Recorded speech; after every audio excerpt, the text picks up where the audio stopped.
Assalamualaikum warahmatullahi wabarakatuh. Halo, nama saya Winky Kunetama. Kali ini saya diberi tugas untuk merangkum, membaca, serta mengupload videonya ke YouTube. Teks eksposisi merupakan sebuah teks yang memuat informasi dan pengetahuan yang dibuat secara singkat, padat, dan jelas. Struktur teks eksposisi ada 3, yaitu tesis, argumentasi, penegasan ulang.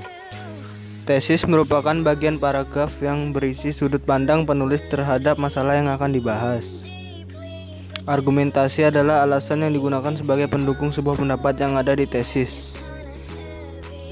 Penegasan ulang merupakan pendapat dari sebuah tesis yang sudah dikemukakan di awal teks atau paragraf. Penegasan kembali ini tetap disertai fakta dan bukti-bukti yang mendukung. Ciri-ciri teks eksposisi adalah sebagai berikut.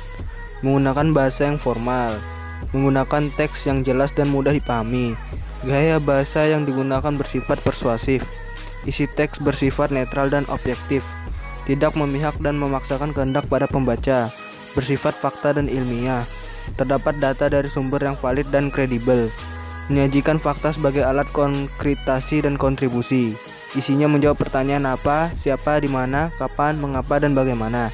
Berisi penjelasan informasi dan ilmu pengetahuan.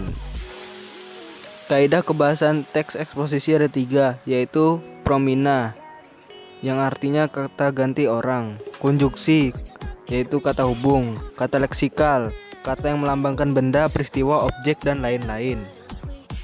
Beberapa jenis teks eksposisi adalah sebagai berikut. 1. Teks eksposisi definisi merupakan teks yang menjelaskan pengertian atau definisi. 2. Teks eksposisi proses. Teks ini merupakan teks yang menjelaskan tentang proses pembuatan atau cara-cara sesuatu objek. 3. Teks eksposisi ilustrasi. Teks ini merupakan teks yang menjelaskan dengan menggunakan media gambar.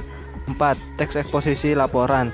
Teks ini merupakan teks yang menjelaskan tentang laporan peristiwa. 5. Teks eksposisi perbandingan. Teks ini merupakan teks yang gagasan utamanya ditemukan dengan perbandingan. Terakhir, teks eksposisi pertentangan.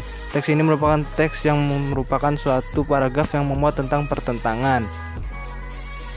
Tujuan dari teks eksposisi adalah untuk menjelaskan informasi tertentu agar dapat menambah ilmu pengetahuan pembaca. Sehingga dengan membaca teks eksposisi, maka pembaca akan mendapatkan pengetahuan secara rinci dari suatu hal atau kejadian. Berikut adalah contoh dari teks eksposisi.